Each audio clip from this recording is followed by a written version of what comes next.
Sri Joseph Vijay எனும் நான்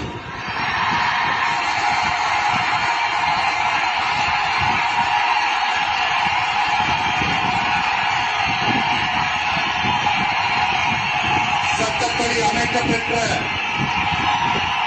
இந்திய அரசியல் அமைப்பின்பால்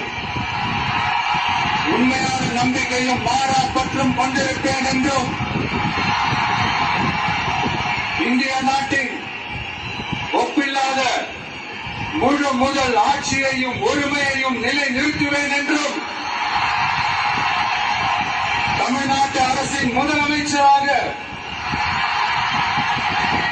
உண்மையாகவும் உளச்சான்றின்படியும் என் கடமைகளை நிறைவேற்றுவேன் என்றும் அரசியல் அமைப்பிற்கும் சட்டத்திற்கும் இணங்க அச்சமும் ஒருதலை சார்பும் இன்றி விருப்பு வெறுப்பை விலக்கி பலதரப்பட்ட மக்கள் அனைவருக்கும் நேர்மையானதை செய்வேன் என்றும் ஆண்டவன் மீது ஆணையிட்டு உறுதிமொழிகிறேன்.